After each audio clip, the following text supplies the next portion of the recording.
दोस्तों, आज हम जानेंगे कि हमारे जीवन में बौद्ध धर्म ग्रंथ किस तरह से पूरक हैं और हमारे जीवन में कितने उपयोगी हैं। यानी कि मनुष्य जीवन में धर्म ग्रंथ कितने कल्याणकारी साबित होते हैं। दोस्तों, जैसा कि हम जानते हैं, बौद्ध धर्म की सबसे ज़्यादा महत्वपूर्ण पुस्तक त्रिपिटक है।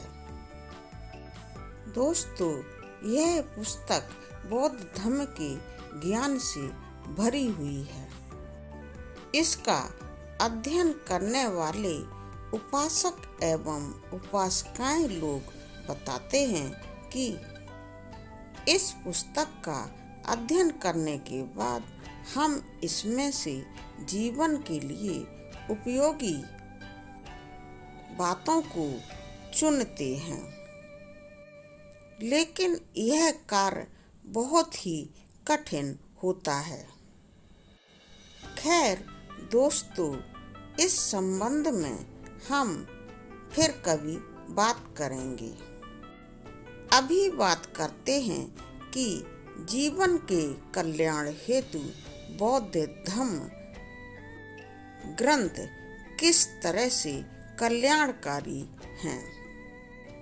दोस्तों, इसके लिए हम सिद्धार्थ के जीवन को शुरू से देखते हैं। सिद्धार्थ ने जब प्रव्रज्ञा ली, उस समय लुम्बिनी एवं कपिलवस्तु में शाक्यों एवं कोलियों के बीच युद्ध होने के लिए जा रहा था, परंतु सिद्धार्थ को यह सब अच्छा नहीं लग रहा था कि शाक्यों में एवं कोलियों में युद्ध हो। वह जान गए थे कि अगर कोलियों एवं शाक्यों में युद्ध हुआ तो बहुत बड़ी संख्या में नरसंहार हो सकता है। इसलिए सिद्धार्थ ने युद्ध का विरोध किया। फिर वहां पर जनमत संग्रह ने यह कहा कि जिसका बहुमत होगा वही काम होगा। यानी कि युद्ध होने के पक्ष में अगर बहुमत हुआ तो युद्ध अवश्य ही होगा। सिद्धार्थ कुछ न कर सके। अंततः रिजल्ट भी वही हुआ कि युद्ध होना तय हो गया, क्योंकि कोलियों एवं शाक्यों के बीच युद्ध होने के पक्ष में ही बहुमत तैयार हो गया और जनमत कुछ न कर सका। सिद्धार्थ इस संबंध में बहुमत होने की वजह से चुप हो गए, क्योंकि उन्हें युद्ध बिल्कुल भी पसंद नहीं था। इसलिए वह गृह त्यागने के लिए तैयार हो गए। उनके माता पिता एवं उनकी पत्नी यशोधरा बहुत परेशान हुई। एकदम से उसके पति ने ऐसा निर्णय जो ले लिया था, पति के द्वारा गृह त्यागने का निर्णय यशोधरा के लिए असहनीय था। यशोधरा ने बुद्ध को रोकने की काफी कोशिश की, लेकिन सिद्धार्थ बुद्ध को तो जैसे वैराग्य ही हो गया था। यशोधरा के रोकने पर जब सिद्धार्थ किसी भी हालत में नहीं रुकना चाहते थे, तो यशोधरा ने उनसे सिर्फ इतना कहा कि मेरे सामने तो आपका पुत्र है, आपके माता पिता हैं जिनके लिए मेरी जिम्मेदारियां हैं। इसलिए मैं आपके परिवार के इन सभी लोगों को छोड़कर आपके साथ तो नहीं आ सकती हूँ। लेकिन आप अगर जा ही रहे हैं तो मानव कल्याण के लिए कुछ ऐसा करना कि मानव कल्याण हो सके। अपना कुछ ऐसा मार्ग चुनना जिस पर चलकर लोगों का फायदा कर सकें, लोगों का कल्याण कर सकें। दोस्तों, सिद्धार्थ की पत्नी यशोधरा बहुत समझदार स्त्री थी। उसकी जगह पर अगर और कोई स्त्री होती तो पति को हर संभव रोकने का प्रयास करती, शोर मचाती, तरह तरह के हथकंडे अपनाती और पति पर उसे छोड़ के जाने का आरोप भी लगाती। लेकिन यशोधरा ने सिद्धार्थ के प्रति ऐसा कुछ भी नहीं किया था। वह समझ चुकी थी कि सिद्धार्थ अब रुकने वाले नहीं हैं।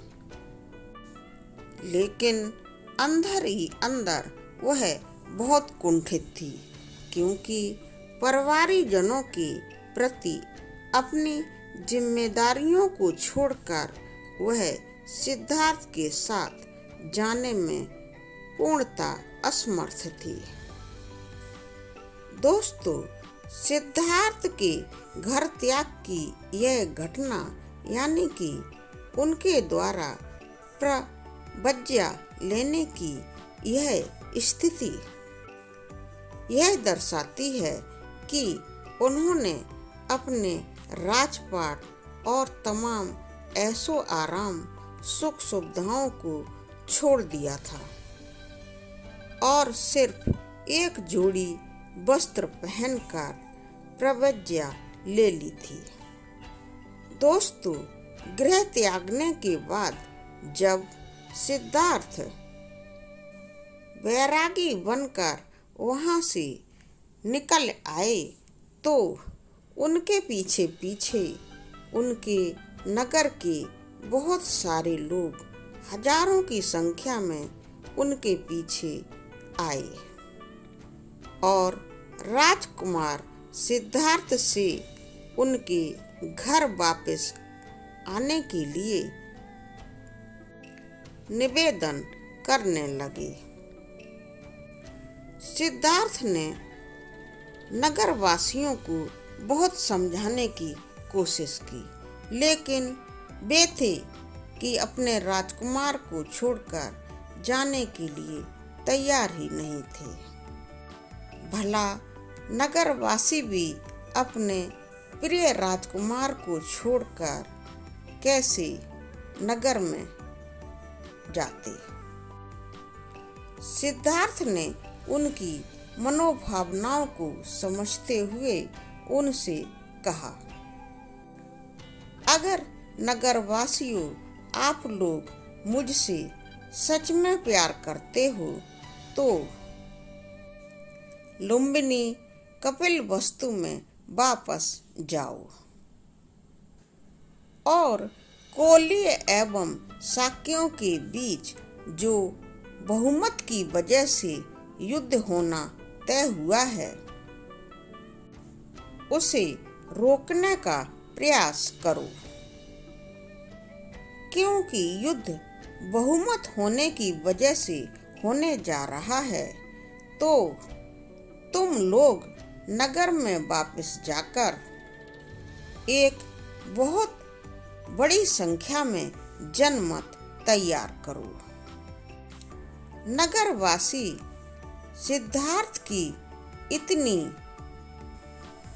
तेजस्विता वाली बातें सुनकर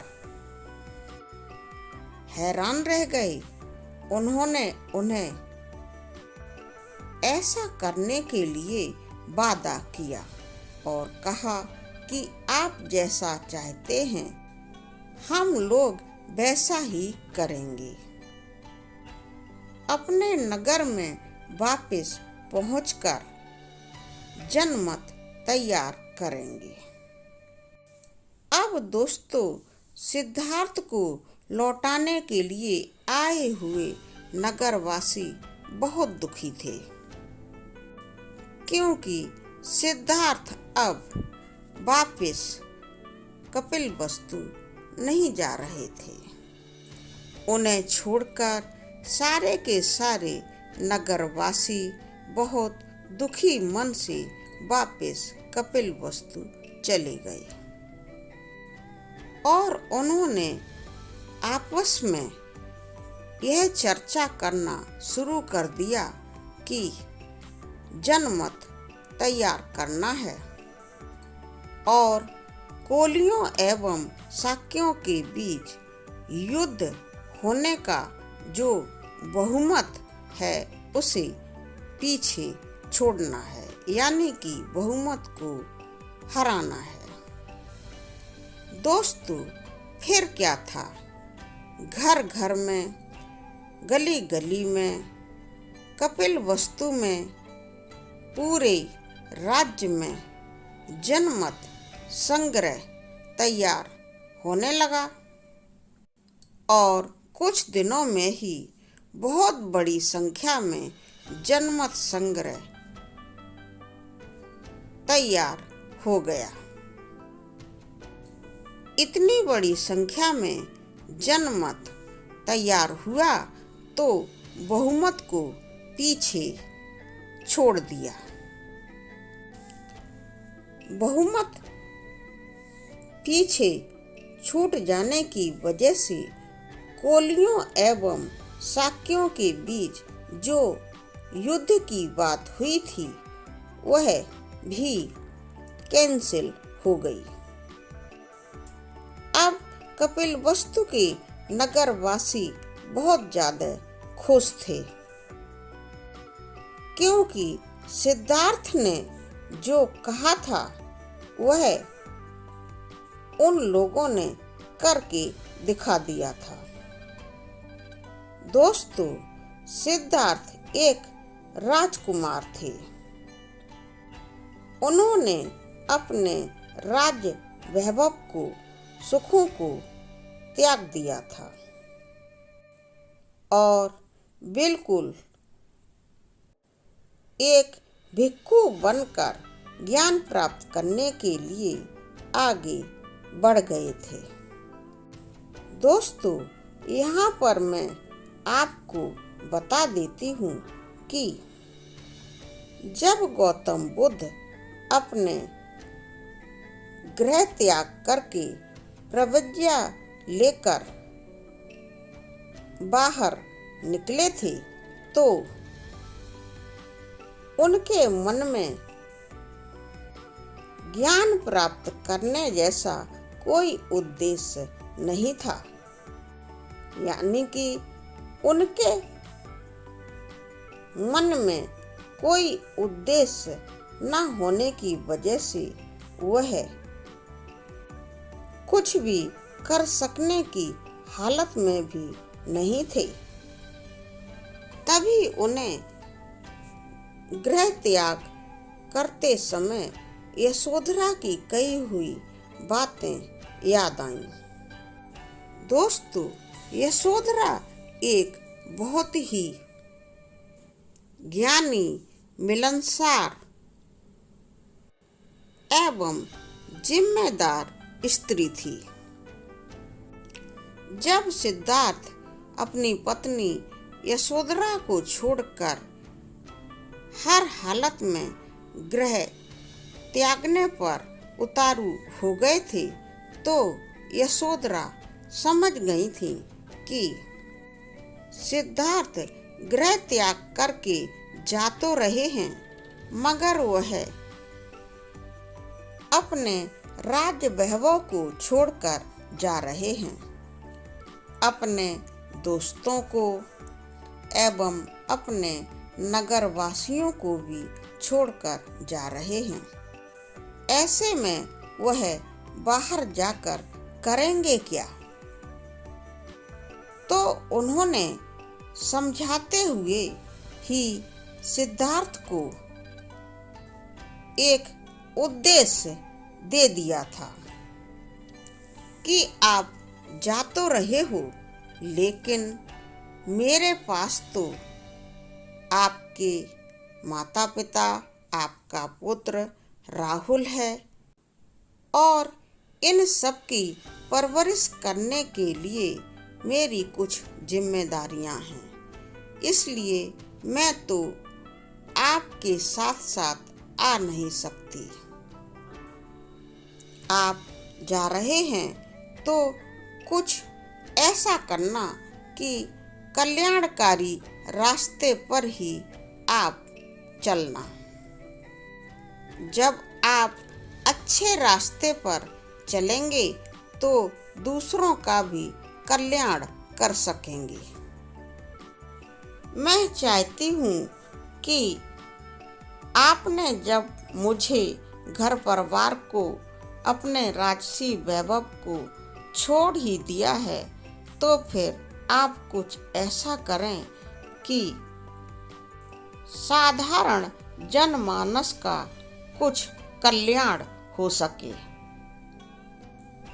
दोस्तों, जब सिद्धार्थ को यशोधरा की कही हुई ये बातें याद आईं, तो सिद्धार्थ को उद्देश्य मिल गया और फिर वह मानवों के दुख दर्द को दूर करने के लिए उपाय ढूंढने लगे।